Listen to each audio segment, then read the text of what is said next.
Oh, hello. Welcome to Gourmet, the channel where I cook my way through the cookbooks that I own and have never used. Today, we're using Start Here by Sohla El-Waylly, where we'll be making a s'mores ice cream pie. I love a good s'more. Um, I'm really particular about them. I mean, nothing beats a campfire s'more, so I am excited to try this one. A little trepidatious, but I think it's going to be pretty good overall. Let's go. To begin our pie, we have melted butter, and crushed graham crackers. I went ahead and crushed these off camera. It's 9 sheets. It's just one of the regular packs that are in a box. Um, I figured nobody needed to see me crush graham crackers. You can do it in a food processor. I don't own one. So if you're out there and you don't own one, I literally just took a rolling pin and in about 10 minutes had this texture from a big, just like a 2-gallon plastic baggie. If you do it in a food processor, obviously it's going to be quick, but either way you do it, it doesn't really matter. And some add our graham crackers into our melted butter. Um, I guess, I thought about it later. I guess if you really wanted to, you probably could just buy like a pre-made graham cracker crust in like a pie tin from the store and save this step. But what's the fun in that, right? Like, that's not the recipe, and that's not why we're here. We are going to add a little bit of salt to this. Eh, there we go. That looks good. And I'm just going to go ahead and kind of get all this incorporated with the butter.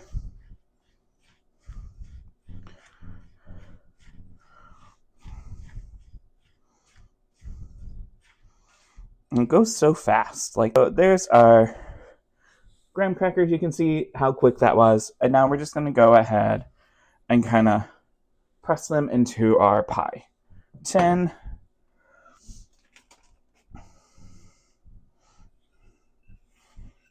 And the goal here is to get a nice even crust. I don't know how well I'm going to do in that aspect, but I will definitely try. Let's just go ahead and get all of this off the spoon. I promise I wash my hands. I wash them so much on this channel, which is good. That's a good thing. But I don't show it because you don't need to see it. Okay. I'm actually got that in there. I'm just taking the paper towel that had butter on it. Then I'm going to take a measuring cup. It's just a small little measuring cup. And that's what I'm going to use to kind of get this a little more even in here. You want to get the graham cracker up against the sides. You are making a pie crust. So this is a little bit where you have to pay attention. Because you can see, I mean, I don't know if you can see, but I can see that I've got some blank spots on the bottom. So I'm trying to fill those in. My sides look fine. I'm not really worried about that. I just don't want, to have this pie, take it out, and then have things start leaking. So this is what it looks like. We might have one or two spots that we could probably improve upon. But I think overall this is good. I know the recipe called for just the 9 sheets of graham crackers. I honestly feel like maybe it could use one more just to get a little bit more coverage. But who am I and what do I know? I'm sure this will shrink a little bit in the oven and kind of come together that way. So let's get this in the oven at 325 for 15-20 minutes, and I will see you when it's finished. Our pie crust just came out of the oven. It was in there for just about 16 minutes, but this is what it's looking like. What we're going to do is we're going to let this cool. I'm actually going to wrap it in saran wrap and then throw it in the fridge. It says that it will keep for 1 week at room temp or a month in the freezer. So I might just throw it in the freezer instead of the fridge. But anyways, basically we're getting this cooled off. And then once it's cool, we can actually go ahead and add the ice cream into it. And then that's going to have to also sit. So we've had our pie crust chilling in the fridge for a couple hours. So now it's time to get our ice cream into the pie. I guess we're just going to plop it in. There we go. And then it says to use a spatula, like an offset spatula or a spoon, to spread it around. So I've got this offset spatula. And we're just going to kind of go for it. This does call for 2 pints of ice cream. Just any chocolate. I went ahead and got Haagen-Dazs because you might as well go big or go home, you know? So, yeah. Let's go ahead. And you can see the ice cream probably needed to be a little more chilled. It said to chill it in the fridge, which I did, but my fridge kind of runs cold.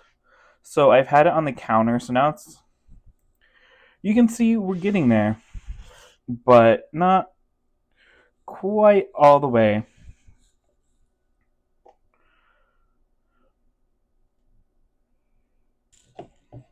Okay, so I did have another pint, or sorry, I guess I lied to myself. These are 2 pints each. So I overbought ice cream, but oh well. I just, it was buy one get one, so I'm just gonna stick this back in the freezer. That's gonna be a weird consistency, but whatever. But here is what the pie looks like with the ice cream in it. I gotta say, 2 pints is perfect. I was a little worried when I started, but it worked out perfectly. So now we're gonna put this back in the freezer for overnight until tomorrow. And then what we'll do is we'll make a meringue, top it with a meringue, and torch it. And then it's going to be like the marshmallow. And that's the s'more pie. So I will see you tomorrow when we make the meringue. Here we are, a day later, ready to make the topping for our s'mores ice cream pie. It's going to be a meringue. So what we're going to do is we're going to start by measuring everything that we need to get, and we're going to put it in this bowl. I was distracted watching myself. Okay, so we have 4 egg whites that we saved from the other day. So I'm going to use them. It's just a day old, so it can't be that bad. So let's go ahead, add these guys in there. We'll set this to the side. Okay, and now we're going to measure 200 grams of sugar. Once again, we're breaking out the scale. So I've got the scale here. Ooh, sorry, Evan. I'm going to go ahead, zero out my scale, and we're going to measure 200 grams of sugar. Says that's about 1 cup. Okay. There we go. 200. Perfect. Right in there. I'm going to go ahead. Guess I'm done with that. We'll set that off to the side.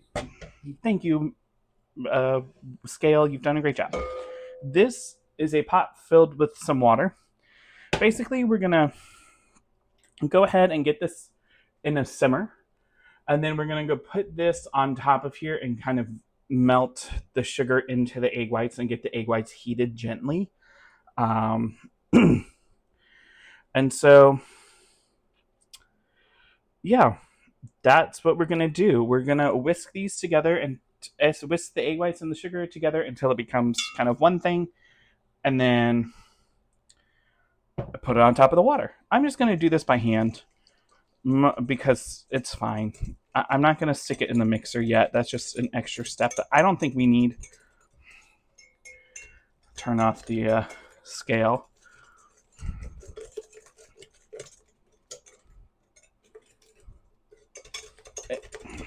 And I will show you this in a second. But you can see here, through the sides of the bowl and on top, how you've now got the sugar and the egg whites combined, but you can see on the side of the bowl it's still kind of grainy. The grains are what we're going to kind of slowly be melting out, I think, over the hot water. So we're just going to let the water get to a simmer, and I will see you guys when that's ready. And I thought I hit record like 2 minutes ago. I never hit record. Uh, but it looks like I'm recording, so you should be able to hear me. We've got our water on a simmer, and we've placed the bowl with the egg whites and the sugar on top of it, and we're just cooking that all together. I think basically to get the sugar dissolved into the egg whites, we obviously don't want to cook the egg whites, but we want to kind of, I guess, get any like weird bacteria or anything out of it. I mean, I couldn't tell you exactly why else besides melting sugar into the egg whites, but you don't want to cook them. You just want to warm them.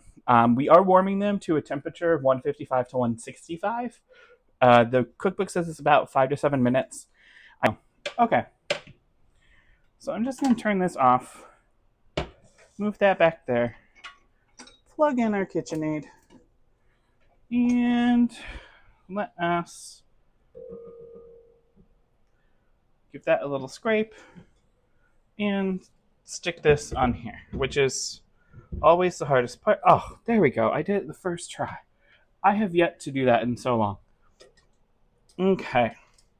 Let me get this on here. Just in the KitchenAid. Now we get to whip. We are going to add salt. We're going to add cream of tartar, and we're going to add some vanilla. So here's some salt. We are going to add a 1/4 teaspoon of cream of tartar. Now this is just going to help it stabilize. And then we have our vanilla. I'm going to go ahead and get that whipping while I add in the vanilla. Perfect. And now we're going to whip on medium speed until we get stiff peaks. So that means that this is going to slowly turn white, and it's going to get a lot stiffer. It's going to take probably 10 minutes. So instead of making you watch this, I'll see you when it's finished. Welcome back to our s'mores pie. So we have our chilled pie, our frozen pie. Let's be honest. This bad boy's frozen. That might be, it's going to make it tough to get it out of the pan. So maybe if you're having this, let it thaw a little bit before you put on the meringue. But I'm putting on the meringue, and we're just going to truck through. And if I can't cut it, then we are going to let it sit for a little bit, and then we'll try to cut it again. Let's go ahead and put on our meringue.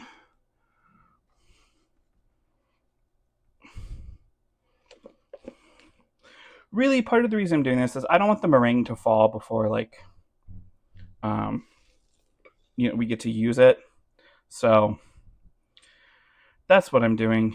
Like I said, the pie is a little frozen. I think the recipe doesn't say to take it out beforehand, and I'm gonna go double check that real quick, but I think I probably should have. But that's okay. So I think so I just read the recipe. It says to put this on the chilled pie, and then, artfully do blah, blah, blah. I think if you had just put this in 2 hours ago, that's probably the right amount of time. But since mine's been sitting overnight, which the recipe does say it kind of recommends, I just think the pie is a little too cold. I think it's going to be really hard to cut into. It does say to use a knife that's been in hot water to cut into it, so we're going to try that. I just don't know how well it's going to work. I promise I washed my hands, but I'm going to go wash my hands. We're going to go get the torch to torch this one up, and I'll be right back. So I come back with my lighter and my butane torch, and let's just see.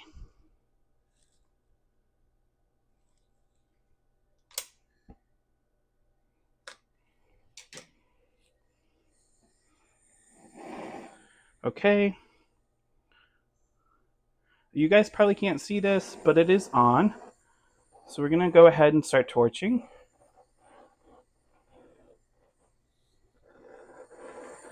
I just filled this. It's been a while since I've used this. Um, so bear with me while I get it back and kind of figure out again how to use one of these. But it smells like marshmallow, which is good. That's what you want. But let me show you. Here is our pie. So let's go ahead and try to cut into it. Fingers crossed. So this knife has been sitting in hot water. Definitely. Okay, we can slice. I don't know. It's hard. And I'm definitely getting a small piece. But we're slicing it, people. We are slicing it. I just don't know how well we're slicing it, you know? Let me go ahead. I'm going to set that there. I have a small spatula. I don't think we maybe cut the bottom. No, we definitely did. I think this is just the first slice of the pie type of issue. There we go. Yeah, this is just user error at this point. But look, we did it. I got to go get a plate. Here is our s'mores pie. You can see we've got the graham cracker crust. Graham cracker crust. We just did the meringue, and we've got the chocolate ice cream. So let's go ahead and get a bite.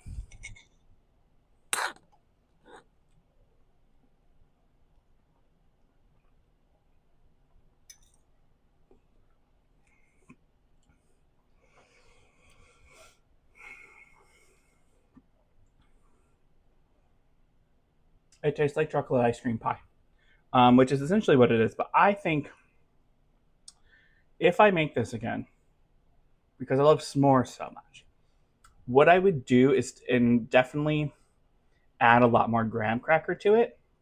I might even try to put the graham cracker folded into the chocolate ice cream. Sorry, it's very hot in my kitchen, despite eating a cold pie. But let me try it from the edge. Maybe the edge has more like of the graham cracker, and I just didn't get a lot. I might have lost some of it. So let's try this.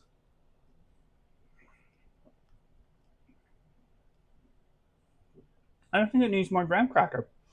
But that was a great bite. Yes, it's obviously chocolate ice cream and not like a Hershey's bar chocolate, but that was a good bite on the edge. I really liked that bite. So I'm thinking what I might do as I serve it, kind of sprinkle some more graham cracker on it, and then actually kind of finish torching the edges because I like that. I think I like more of a torched marshmallow with my s'mores. Not that the meringue isn't good. It's good. This is good. But I think it can be improved upon. So I'm going to go ahead and maybe give this one like a 6. Maybe a 5.5, somewhere in there. Only because it did take, not that it was hard, but the meringue's not easy. You kind of have to hope that it's working. And then you want to torch it. I don't like to put it in the oven to do that. I like to do it on my own with my kitchen torch. So I think I would just do a couple things differently, which is why I'm kind of scoring it a little lower. That and it's just chocolate ice cream. And you can just get that anywhere, you know? So I think there could have been a lot more to make it special. And I think the fact that it took a couple days kind of dings it. Not that it was hard, but it's long, you know? So maybe a 6. Maybe we'll land on this 6. But yeah, overall, I liked it. I hope the people I'm serving it to like it. And I'll see you guys in the next one. Bye.